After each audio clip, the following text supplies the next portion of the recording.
I'm sure you can appreciate that as lawyers, we deal with very serious matters on a daily basis. And one of the serious matters that we deal with is the issue of divorce, when unfortunately the marriage has come to an end and people want to split ways. Now, in bringing an action for divorce before a court of law, you complete a document or you draft a document called Particulars of Claim. And in this document, you set out the reasons why you want the court to grant a decree of divorce. And here you have to set out the reasons why the marriage has irretrievably broken down. In other words, why it is beyond redemption. One of the reasons that you commonly find in the particulars of claim is people say that they have grown apart. They have grown apart. When you think about the world that we live in today and how there's so much business, there's so much things that are going on that compete for a married couple's intimacy, that compete for their friendship, that compete for their unity, you can understand how this can happen.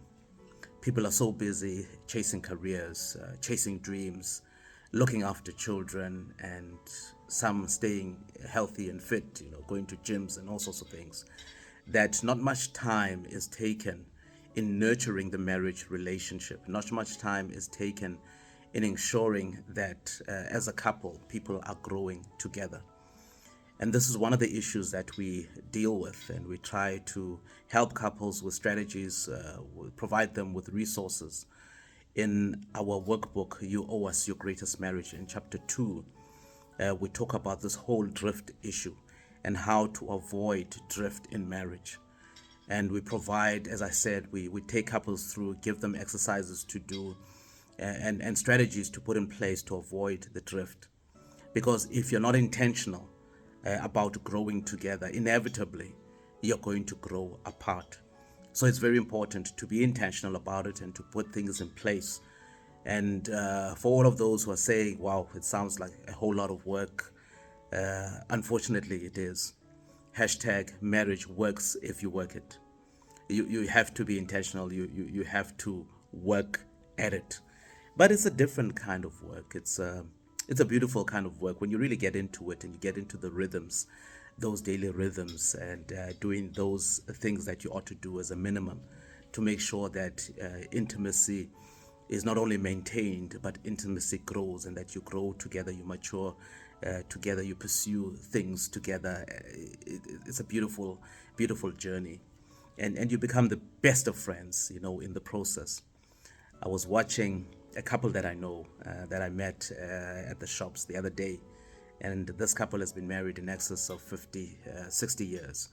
And I caught them just glancing at each other's eyes and, just having a discussion and smiling at each other. And I know they go everywhere together.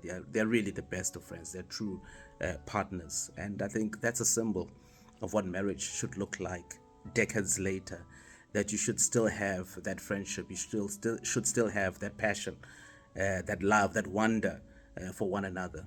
But that doesn't happen automatically. A great marriage doesn't just arrive on the scene automatically. There has to be work that is put into it. There has to be discipline, that is infused within the daily rhythms of the married couple. So if you haven't signed up yet, there is a link that accompanies this video where you can join the wait list and receive emails where we build up to the release of the workbook on the 14th of February. Once you've signed up and you don't get the emails, make sure to check your spam folder as well and mark the email, as normal mail, so that it doesn't put it into the spam, mark it as not being a threat. And we're looking forward, we're excited to see what the workbook we believe is going to really impact marriages, and it's going to help couples grow together and build beautiful futures together.